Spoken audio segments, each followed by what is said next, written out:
Hi, it just turned 12 o'clock and we are ready to start with today's event.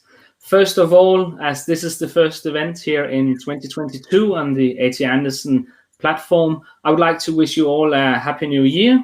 My name is Rasmus Køjborg, and on behalf of HC Andersen Capital, I would like to welcome you to today's event. A few months ago, we did a deep dive on DFDS Mediterranean division, and today we'll dig into another one of the major divisions in DFDS, that's the logistics division.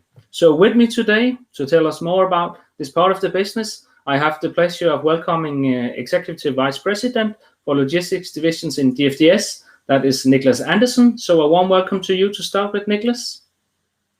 Thank you, Rasmus, and thank you for allowing us to deep dive a little bit more into the logistics division and part of DFDS.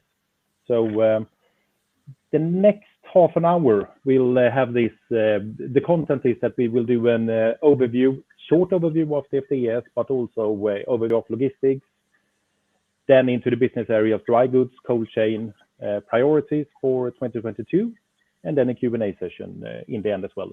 10-15 minutes Q&A session. So to start with, DFDS is divided into two different divisions. We are where we have ferry services, and very simplified, it is everything that happens on the water and port terminals. That is handled by the ferry division. If you turn over to the logistics division, that's logistics solutions, simplified again, everything on land except port terminals. I'll come in a little bit further into details of that, but that's very simplified. For the DFDS group, the ferry and logistics network is that we looking now on the outlook for 21. We have a revenue of 17 billion Danish, EBITDA 3.3 to 3.5, 10,000 employees with the recent acquisition of HSF, 27 ferry routes, including 9 passenger routes, 8 port terminals, and 60 plus logistics locations. If we look a little bit further then into the logistics network, you can see, of course, there's a pretty hard concentration on Northwest Europe, and that's, of course, with the legacy of the different ferry routes we have, where we're built on logistics and that, and have an integrated logistics solution, supply chain from A to Z. And of course, from the HSF acquisition, we see a lot of the additional logistics locations as well.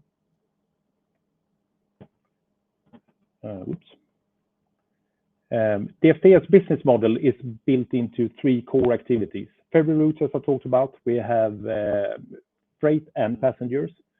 We have the catchment area A and catchment area B, where we go from port to port with the ferries. If you go into logistics, you have the door-to-door solutions, where, as I said before as well, supply chain A to Z. We have a pickup point. We go to the port terminal. We utilize our ferries. And then we pick it up again in port terminal B, then if you call it that, and delivery point to customers, if we are talking about full load or direct deliveries. Otherwise, we are talking about also that we have contract logistics, and that is for dry goods and cold chain. And that is actually where we have warehouses, we have pick and pack, we have distribution for different customers from the contract logistics site. That's something that we had all along, but we're also trying to build even more and more about that. And we have just recently in Q4 and Q3 as well looked at expanding the footprint in Sweden, where we are building 3 new contract logistics sites, and we also have 2 new sites in Holland, and looking in UK as well to expand there. So that's a growth area for us at the moment in contract logistics. With the acquisition of HSF as well, we have reorganized the logistics division to the new DFDS logistics division, where we have organized into 2 business areas. Historically, we have had 3 business units, which has been UK, Ireland, Nordic, and Continent. Now we have the reorganization is actually the 2 business areas is now dry goods and cold chain.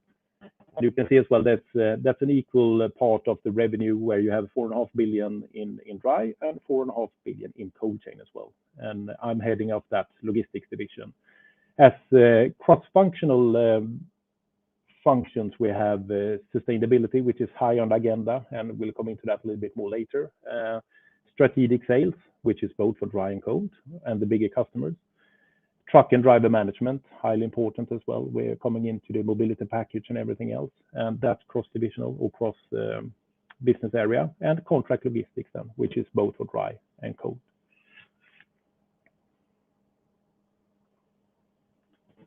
Key figures for logistics division.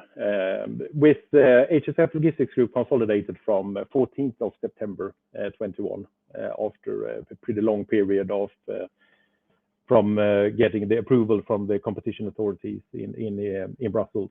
We have been able to do that. So you can see the pro forma full year revenue of 3 billion and EBITDA of around 0.4 billion in the HSF. So you can see as well then that you have a revenue up to the 9 million I talked about. We have a margin which is up on 10%, and we have an EBITDA of 900 million Danish with the consolidated figures now then, or pro forma. We have a ROIC that's a little bit lower now with the acquisition of HSF, down to 8%, and a higher invested capital. But a good step for us to do this. Trying to dive in a little bit more into the different areas we have. So if we start with the dry goods, that's historically what we have as well, and supporting the ferry lines. Strong focus on Northern Europe. It's forwarding on full and part loads, mainly asset-light business model, where we have subcontractors doing the transport for us.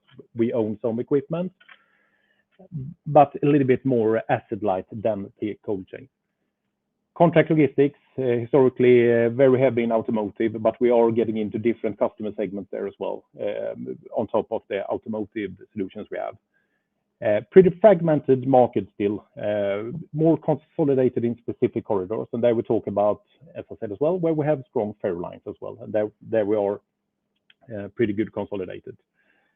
We see a trend as well on the market. There is a customer demand for the partnerships and digitalization and sustainable solutions, and try to do that together with our customers. That goes for the bigger customers, but also mid-sized and smaller customers as well. And we work quite a lot on that and try to be the supplier of one supply chain solution, where we have everything from the logistics and in the ferries as well.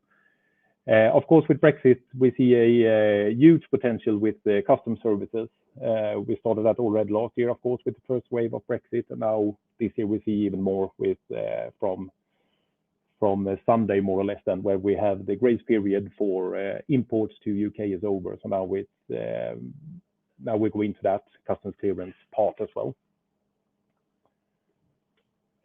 Deep dive into cold chain. Just first of all, to show a little bit of footprint and how we saw when we did the HSF acquisition. And you can see that on the map. It's a good geographical fit. It's a good strategic fit for us, where we expanded and where you can see the DFDS sites pre-HSF, and then you see the HSF sites as well. We have created a leading cold chain provider in Northern Europe. We have now around 1,200 trucks operated. We have over 3,000 reefer units or cold chain units. We are in over 40 locations, and we are 2,500 employees in that cold chain provider, and we are very, very strong in that. And the cold chain is it's focused on Europe. With HSF acquisition, there is also a activity in China, which we hold on to, which is where we have followed customers to China and try to provide in the full supply chain.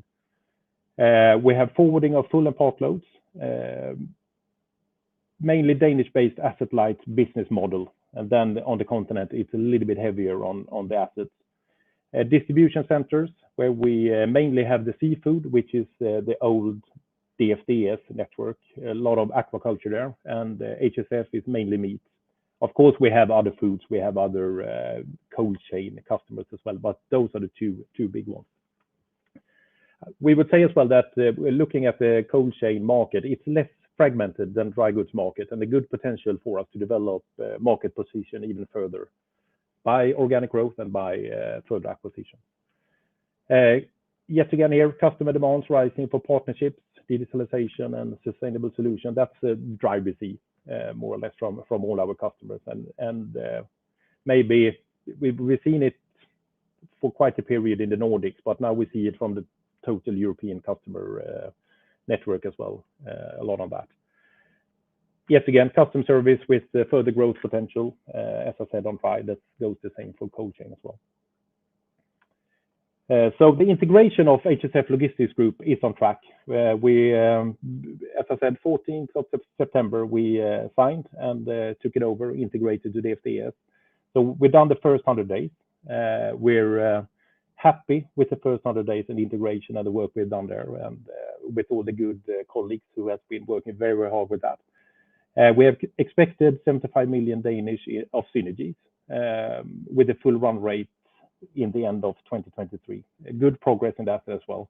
We see the focus areas in the integration is, of course, commercial, where we see, as you can see as well on the geographical footprint, we are strong now, so we can grow with our customers. Operations, a lot of scale effects there with equipment, trucks, and how we utilize all the equipment better. Procurement with the scale of the new logistics division. IT, to be able to have one IT system, and business support in that.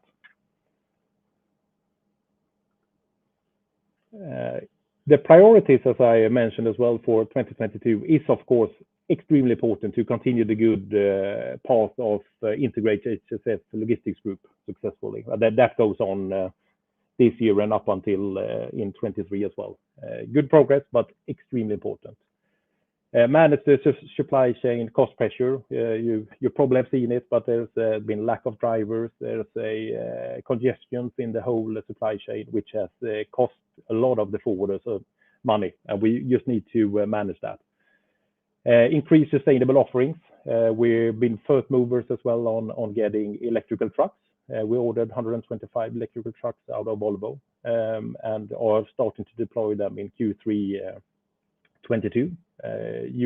Super interesting, and we have a big customer demand on that as well. Prepare for the EU mobility package. Pursue post-Brexit opportunities and prepare for final implementation of that. And that is happening as we speak, and of course to reap the benefits of that. And drive the organic growth for the logistics division in total. Those are the immediate priorities for 2022. And then we actually go into a Q&A session.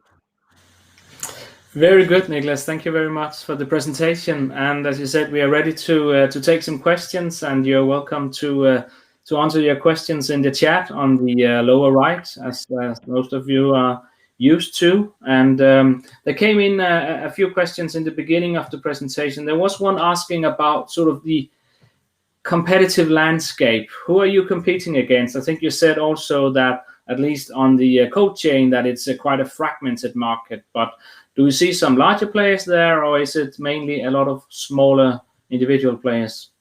Yeah, but I think it's a little bit different. I think what I said is that on the code chain, it's less fragmented. There's less competition on that one, even if it's free competition, of course, on all markets. But the big competition is there is a couple of forwarders in Europe who are very, very strong, a Nagel Group and Steph as well, even if we're not maybe on the same play field. On the dry one, there is more. There we have the huge ones, of course, with integrated logistics, but also smaller ones. So it goes very much into the different geographies where you see the different competition. But there's more of a mix of the smaller ones and the big dragons. Very good. And there was also a question on the China business that became part of DFDS by the HFS acquisition. Could you give us a little bit of indication of the size of this market or the business here? Yeah, it is actually pretty small. I don't have the exact revenue figures, and I don't know, Søren, if you could help me with that as well later on. But it's a small part of HSF business. So we can come back on the figures there a little bit later. Very good. And there was also a question on the EU mobility package that you mentioned on one of the last slides. What are the main points and how will that influence your business? Could you give us a little input on that, please, also? Yeah, but it is with the risk of getting complex now, but it is ambition from EU as well and from the industry to improve the transport sector and it is a set of initiatives on how the mobility and transportation sector in EU is governed, administrated, and operated for the same pay for the different drivers. And that, of course, that goes in different phases. So what we see now in February 2022 is that there you see a lot of the implementation of this, where you actually implement that, how should I say, of the final pillars, posting of drivers, market access will be carried through. And that's a little bit with the whole salary part, that you should be paid equally. You should be able to go home and not rest in your truck. I think we are pretty good positioned. We have a good operation as well. We're strong. We have our own trucks. We have a state-of-the-art facilities for the drivers, and we have a good setup as well, where we are in the geographies we are actually able to accommodate the mobility package very, very good. It's a little bit that one is difficult to answer in a short thing because it's pretty complex, but that's in a nutshell what it is. Very good, thank you, Niklas. There's also a question on historically logistics has been it's been harder to generate a profitable income here compared to the ferry division, and now you're expanding further into this area and doing some large investments. Could you touch upon that, on the synergy part, and also, you mentioned earlier the 75 million in synergies. How are these to be harvested, and how are things looking forward?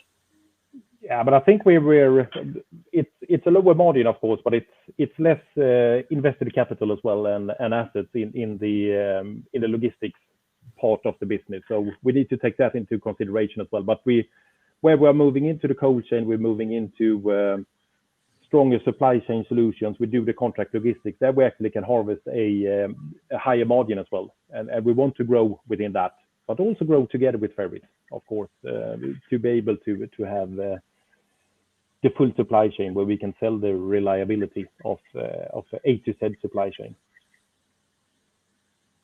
Very good. And there's also a question regarding the Turkish lira and the currency risk here. I don't think you're much into that, Niklas. I think I'll refer to, we did a deep dive, as I said at the beginning, on the Mediterranean back in 2022. It can be found on our YouTube platform, and I think I'll refer to that one on the currency risk, as we touched upon that in that deep dive.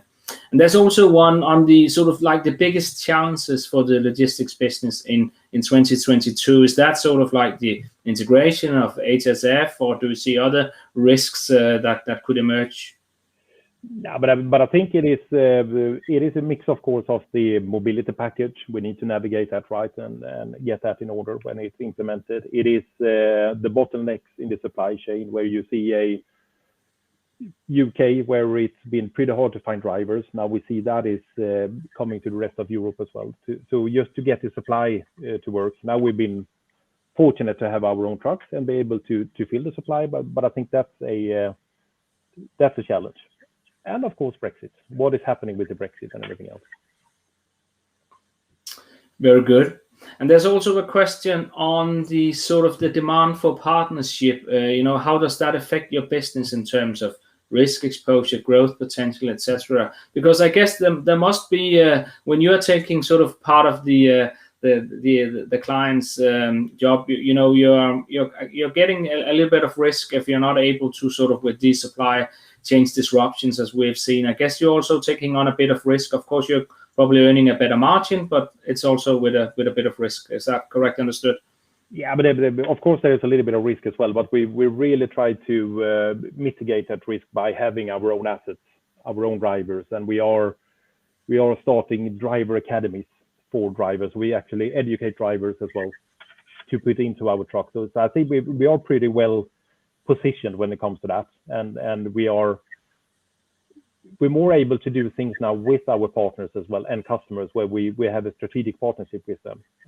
And I would say as well on partnerships, and maybe that comes in a little bit to the sustainability, but we also need to partner up with our colleagues in the business or competitors, because to be able to have a sustainable logistics solution within 10 years, we need to help each other to fill empty legs, to be more innovative when it comes to that as well. And there's also a question that goes upon that. It looks like the HFS logistics is much more manpower heavy than your own sort of cold chain business. Then is that where some of the synergies could potentially come from also? And we actually have seen the synergies is more of a commercial synergies that we can give an even broader portfolio of products to our customers, and to be able to do that. We haven't looked at the, to have less manpower in some of the activities, and of course, if you look at DFDS old cold chain as well, that's much smaller. So I'm not sure that HSF is much more manpower heavy than the old DFDS cold chain. But of course, the cold chain in total is more manpower heavy. Very good.